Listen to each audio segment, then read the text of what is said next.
Hello everyone and welcome to week 4.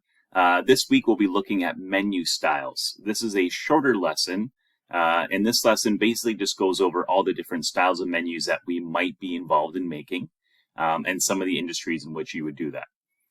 So another thing before we do start this, at the end of this particular lesson I will also go over real quickly the expectation of how you're going to submit your assignment. So what you'll be doing is going through Canva, how you will download it as a PDF, and how you will upload it to Blackboard. So I'll go over that towards the end of this video.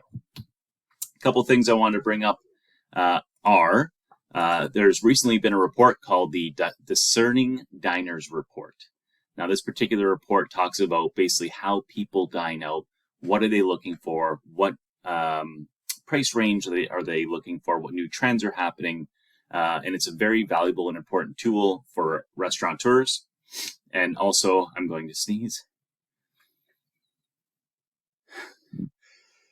I probably will edit that out.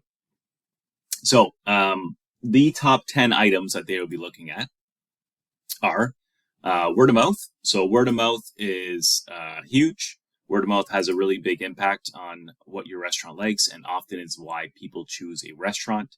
It's also about we have to build our customer database. So now customers prefer email promotions versus social media promotions. And then also having signature items, which we've talked about before in class.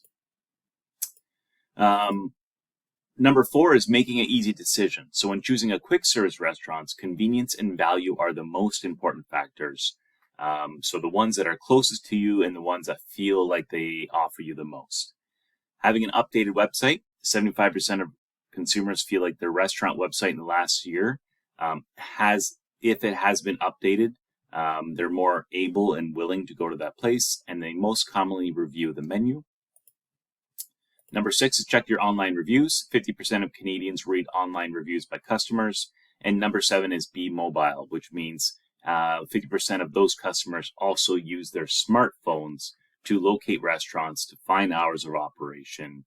And now you'll even see a lot of places like any service-inspired restaurant, Sircorp, Boston Pizza, all have their own app. And finally, use technology wisely. A few years ago, maybe 10 years ago, we seemed to really go on this big tech craze where every single person had an iPad, and it just got a little too much. Or you can order from your phone while you're sitting at the table, or the tables themselves were digital and you can order off the table. Now, some of that's really kind of neat, some of that's really kind of cool, but at table technology such as iPads, only about 40% of restaurateurs are under 35. Only 10% of consumers over 50 care about that kind of stuff. Anyone over 50 is quite a large chunk of who goes to these fast or sit-down restaurants. So that's something to take note of. Another one is shake up the day parts. So more than 50% of Canadians wish that restaurants served all-day breakfast. 60% of Canadians in age 18 to 34 want all-day breakfast.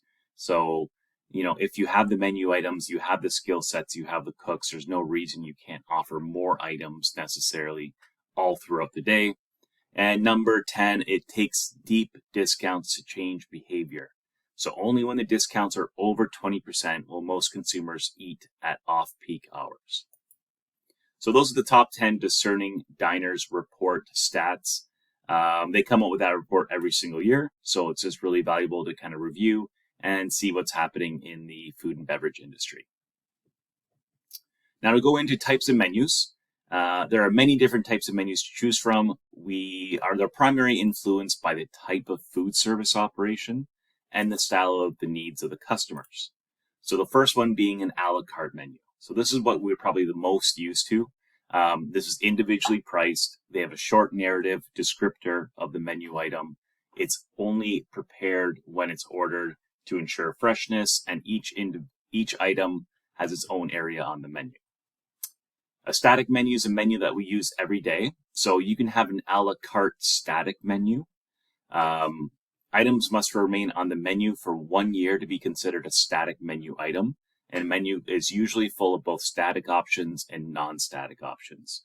So you may have a regular menu that really sticks around with you for about a year, but then you might have inserts where there's specials or they're, the fall features, or you'll have a winter classics or spring dishes, whatever it might be.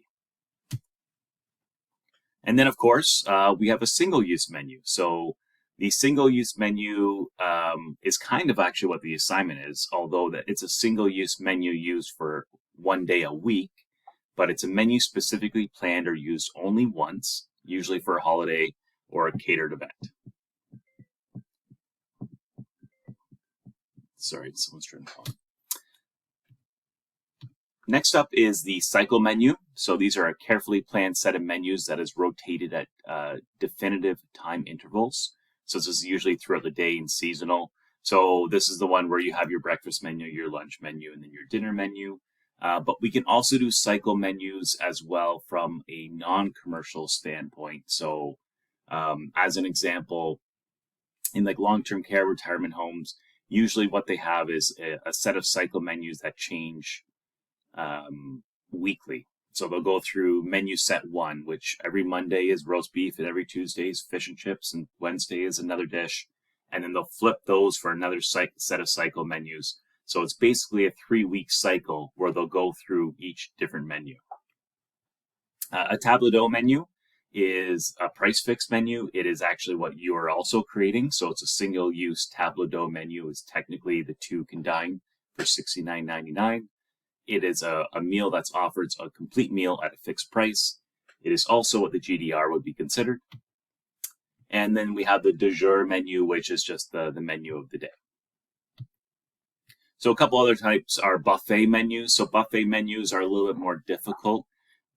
Typically, we don't have a full menu for all the buffet items, although we might have a bulleted list of the things that you can get.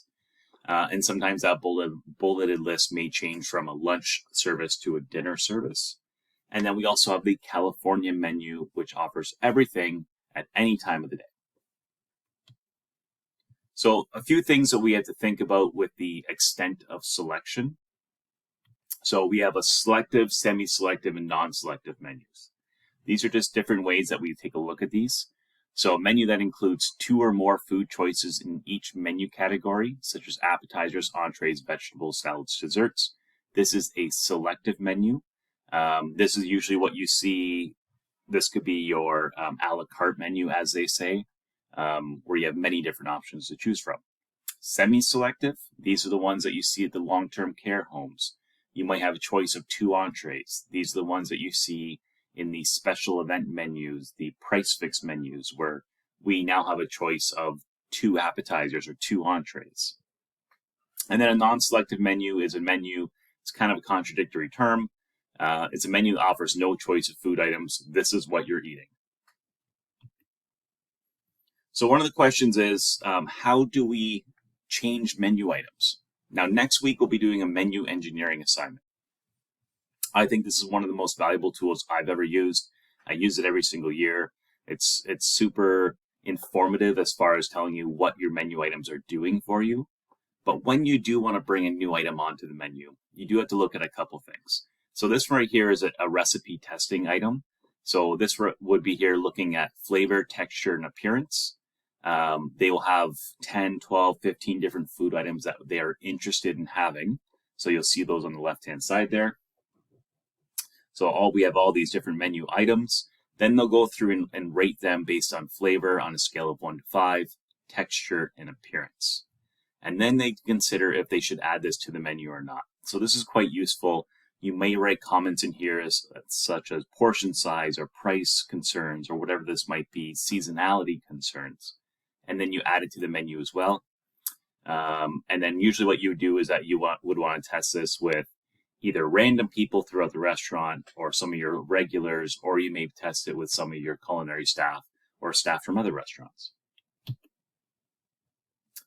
And it's always wise to test these menu items before adding them to the menu, which is why we often do this as specials.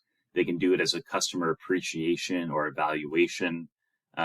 Even on Friday or Saturday, if you have people who are on what they call the wait, so they're waiting to get a table, they're often hungry. So sometimes you would, let's say you're doing a bruschetta dish, you cut it up into smaller individual bite-sized pieces. You walk it around the bar and let them know you're testing out a new bruschetta or a new flatbread or a new little mini beef skewer or whatever it is you are handing around. We haven't really talked much about beverage menus. So beverage menus are 100% same, more or less the same philosophy when it comes to designing, although they might have a lot more items. And another thing about a beverage menu is that typically every single item on there has either no expiry or quite a long expiry date, so it'll last a lot longer.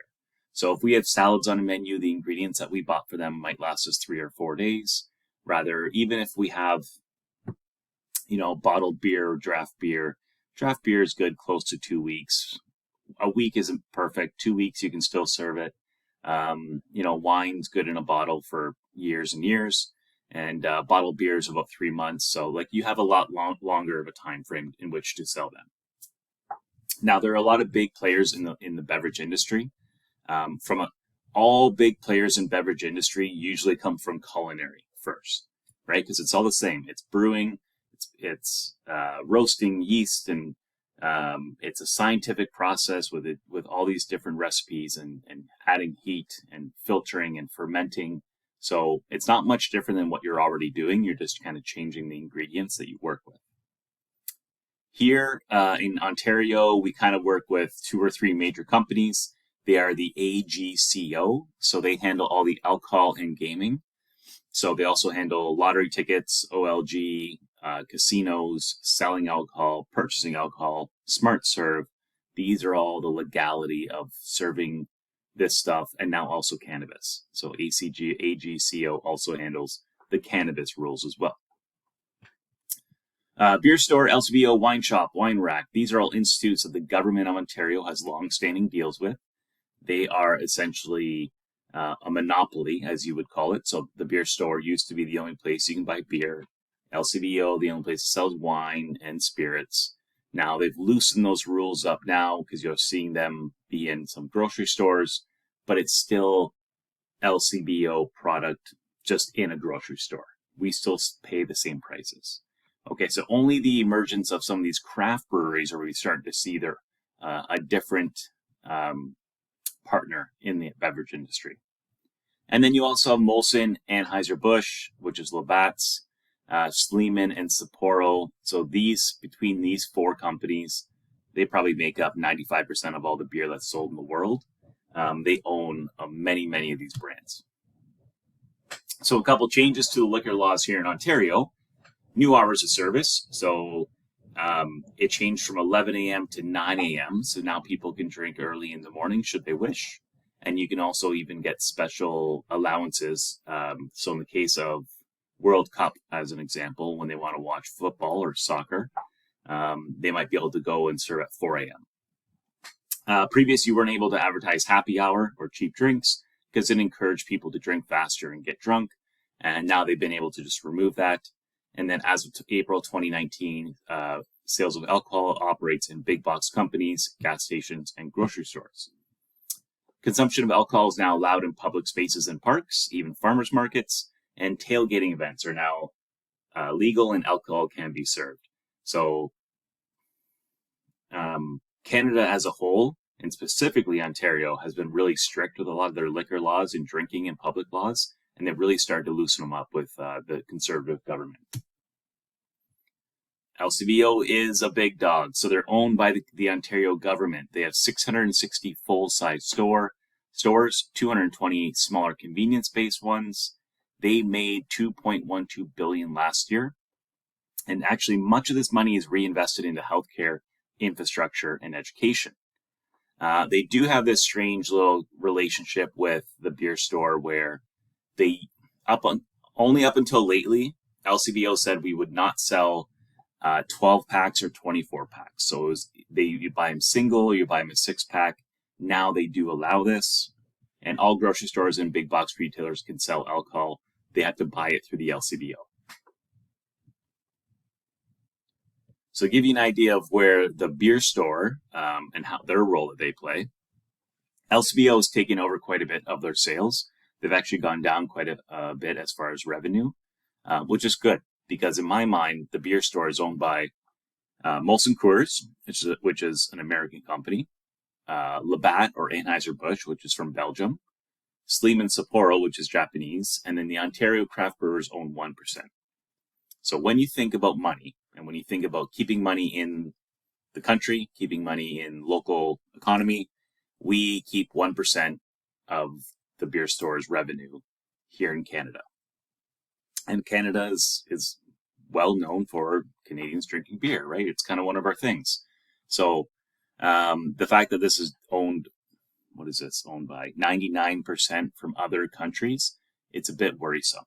So there are 450 beer stores. They're the main supplier of our industry for beer.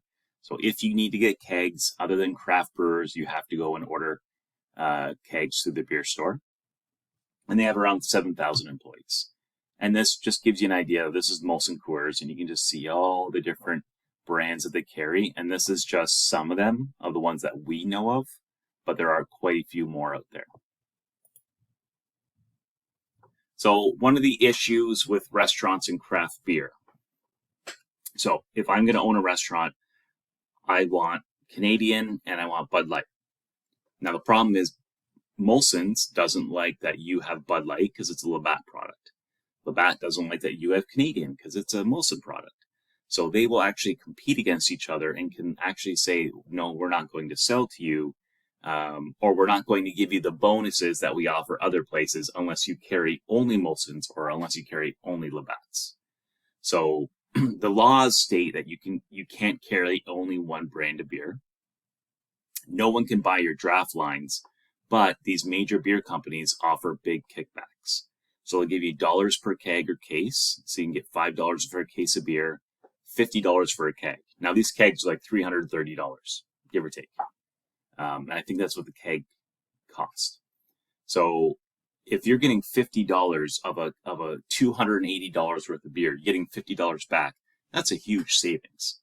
That money can be used for coasters, glassware, bar tools. They can give away all those places you go and they give away Jays tickets or Leafs tickets or clothing, hoodies, and toques. This is all the stuff that they're using that money for. So, and I've actually seen it at Alice Fazzuli's, where I used to work. It actually bought us a huge, like $30,000 pizza oven. Technically, it's illegal. It shouldn't have happened, but people get away with this. Now, the reason why this is a problem, because everything I've said was just kind of a bonus to a lot of these restaurants. The reason that this is a problem is that the craft beer industry, which I support and I really do appreciate, they can't operate with that. They can't offer $50 off per keg because they're a small operator. They don't have that amount of profit to just give away. So they just simply can't compete. And if I'm looking at 2 kegs, one's well known and costs me $50 less, and one's a craft beer and I like local beer and I want to support it, but it costs me $50 more often than not, you're going to go with the cheaper, more well-known brand than you would with the other brand that's maybe not well-known. It might go bad before you sell it all, and you have to pay more for it. So it's a bit of an unfair system. So there is an agreement that explicitly is forbidden by law. So the Liquor Licenses Act. So this one here is a manufacturer of liquor or an agent or employee of a manufacturer shall not directly or indirectly offer or give financial or material inducement. Now that's the rule, but people get around it. So there's the reality of it. So that's the rule. It's the law. Right now you're going to say that there is none, but the reality of it is that it's still out there. So a couple of tips and tricks when it comes to menus. When it comes to menus, we typically don't need to sell, from an imagery standpoint, wine or beer. We know what a beer looks like. We know what a glass of red looks like. And if I pour you a glass of red in a nice wine glass, it could be a $6 glass or a $150 glass, and it looks exactly the same. Now, where we can start using some of our graphics are those signature cocktails that we make. So it takes more effort. It has a lot more of a culinary skill set to it, but it really allows them to see what they're making, because we know what the rest look like. Depending on your concept, of course, you can add lots and lots of color. You can add lots of little graphics and change it all up if you wish. But if you're more fine dining, it might be more reserved than this. Typically, they are separate menus. So you see here, they have some wine lists where they offer their sparkling and blush, and they might change it up a little bit differently here. So it's the same menu, just 3 different designs. And maybe it's a coffee menu, right? So it's not necessarily an alcoholic menu, but it's cappuccinos and hot drinks and frozen drinks and fresh smoothies, things of that nature. So every beverage menu, typically in a sit-down casual environment, will have the following: a draft list and a bottle list. Now, bottles last for up to 6 months. Draft maybe only 6 days. You can push it maybe 2 weeks, depending, but it all very much depends. So you always want to promote draft, and bottles are more costly and not as fresh. So draft beer is the #1 sold beer in a restaurant. It's what people look for, what they ask for, and then often the bottled beer is just some, you need to have some. You also want to offer a variety of wines, but not too many. So most true bars only offer about 3 to 4 reds, 3 to 4 whites, a blush, and a sparkling as a minimum.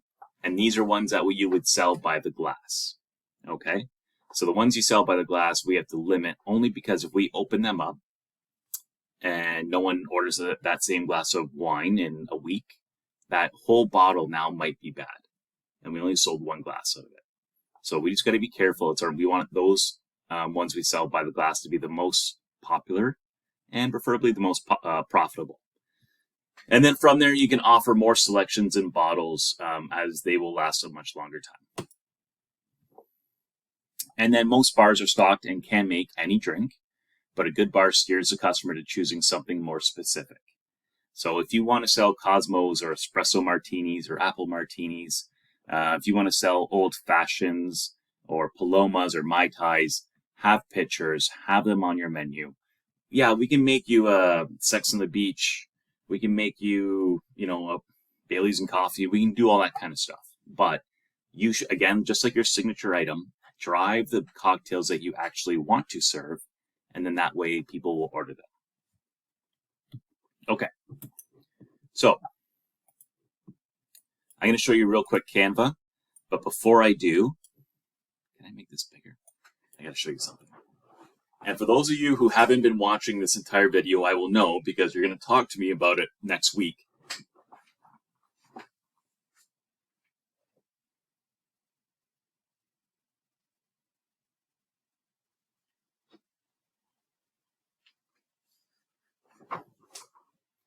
This is Sterling. Okay. Sterling just woke up from a nap. He's a Maine Coon kitten. We just got him today, and he's already the best. Just so you know. Sorry about that. Go back.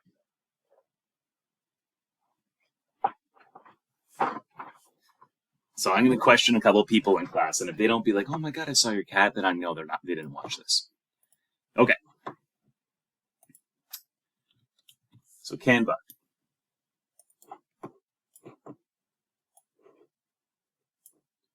And real quick, I'm just going to show you how you would submit this. So what you want to do here is that you want to go into your design. So assuming that this is my finalized design right here, and I wanted to submit it. So once you're done, once you are ready, go to the share option. Scroll down to where it says download. I would personally pick PDF print, because these are menus that we may want to print. So I go PDF print, and then just hit download. So then it'll download. I can simply click from here, and I have it. It's downloaded into my downloads file. It's done. Now, when I want to upload this into Blackboard, now my view might be a little bit different. I'll go into our course. I will go into the assignment. In class assignment 1, submittal link. if I worked with people. Now, I think I have a different viewpoint. In here, you'll be able to submit it. When you start your submittal, please write both of your names, if there is 2 people, and then upload that file that I just sent you. Okay? I think I can look at student preview. There we go. Going to week 3, assignment 1 submittal link. Start attempt. Submission. I can add the attachment, and I'll drop in here and put the student names in there as well. Okay? And then hit submit, and away you go. Save and close. So that's going to be your assignment for this particular class. It's going to be due on Wednesday at the end of class or Thursday. Please email me if you have any questions beforehand. If you're having a lot of problems or difficulties, or you seem to have messed up the method in which you would upload it, you can email it to me. Just try to email it to me before the due date. And I wish you all the best week. Upload the assignment. Have a great weekend, and I'll see you next week. We're going to do menu engineering. Okay? Thanks so much, everyone.